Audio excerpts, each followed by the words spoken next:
In the distant lands of a fragile empire, a young noble named Claude inherited a ruined territory. The soil was barren, the coffers empty, and the people distrusted him. His family name was tainted with cruelty, and many whispered that he was destined to become a tyrant, but behind that reputation, Claude carried a burning determination. He was not the villain people believed him to be. He wanted to rebuild the land, to prove that strength and kindness could coexist even under the weight of a cursed legacy. Among the first to notice his resolve was Lydia, a childhood companion who had remained by his side through hardship. She admired not just his strategies but also the warmth he hid beneath his cold demeanor. Their bond deepened, becoming a quiet flame that neither dared to fully confess. Claude, though tempted by Lydia's silent devotion, resisted. He knew that if he let himself get swept away in affection, he might lose focus on the greater duty of restoring his land and protecting his people from looming threats. Winter came, bringing famine. Claude made the daring choice to reduce taxes and import grain from a neighboring country, earning the ridicule of other lords. They called him weak, a fool willing to squander wealth on peasants, yet the people themselves rejoiced. To them, Claude was no longer the cruel master of rumor but a leader who truly cared. Hope bloomed in their hearts, and their loyalty slowly shifted toward him. It was then that Isabella, the daughter of a powerful foreign noble, arrived with shipments of grain. Her intelligence and beauty were striking, and she was intrigued by Claude's unusual policies. Unlike other lords, he stood apart. Her conversations with Claude became long and layered. While she tested his wit with political riddles, her heart grew curious. Soon she found herself enchanted by his sincerity, sparking a rivalry of affection between her and Lydia. To defend his territory from enemies circling like wolves, Claude began training a militia from scratch. He shared the hardships of drilling and combat, sweating alongside his men, showing them that their leader was no coward hiding behind walls. The men's admiration for Claude grew, and so did the morale of his small army. Though still outnumbered, they now carried a courage born from unity. Their faith in him was no longer shaken by fear. As he trained, Isabella often watched him from afar, fascinated by his strength tempered with humility.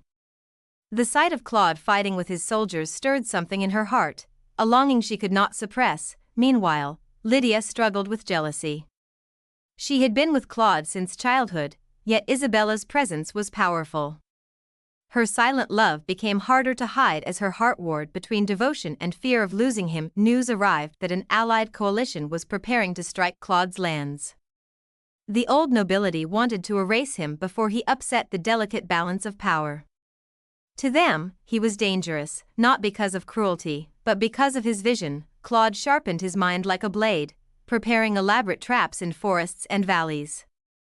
He was determined to turn his small territory into an unbreakable fortress, no matter how outnumbered they were. In the quiet of one evening, Lydia finally confessed.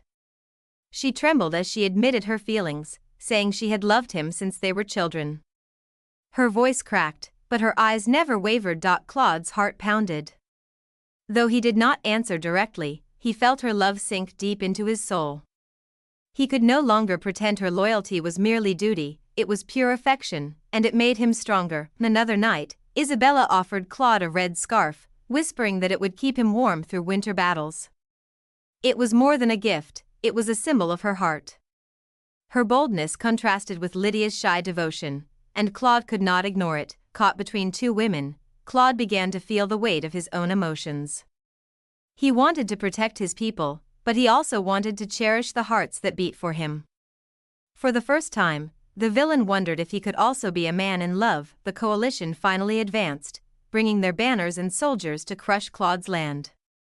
Against overwhelming odds, he rallied his militia, standing at the front with unwavering resolve. His plan was bold: lure them into the wilderness and strike with precision. The gamble paid off.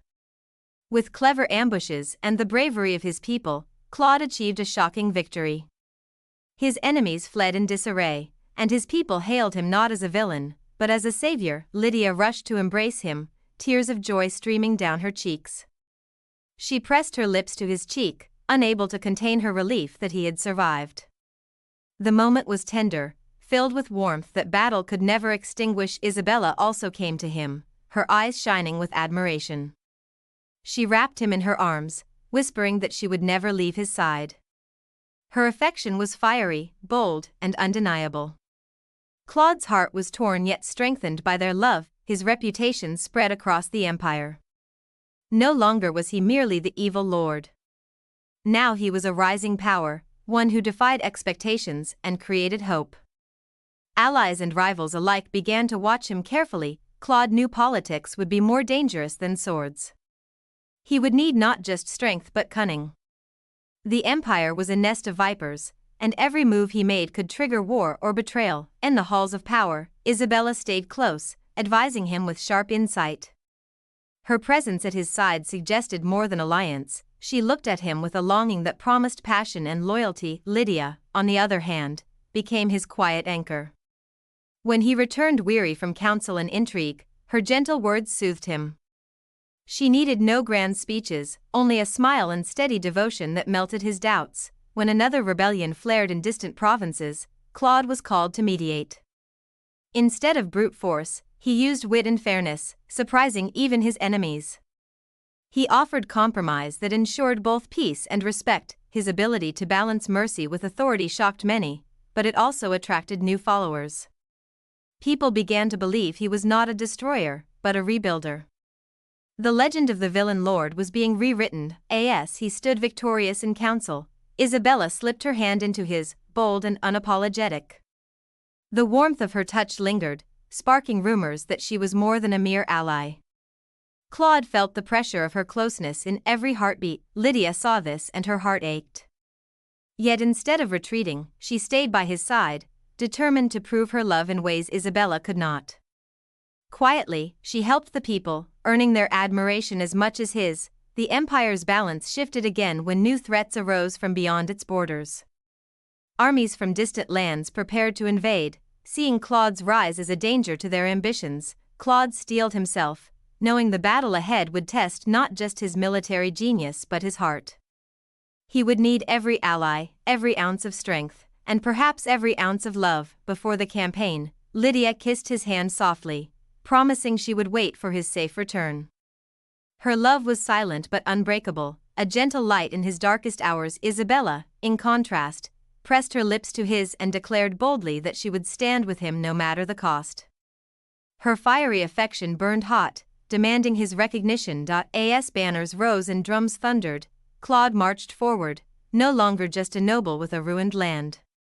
He was a leader reborn, a man of strength, and the heart of a growing harem of devotion. And in that delicate balance of war and love, the so-called villain lord discovered the greatest truth of all. Sometimes, power is not built only on fear, but also on the unshakable bonds of love that refuse to let go. In the distant lands of a fragile empire, a young noble named Claude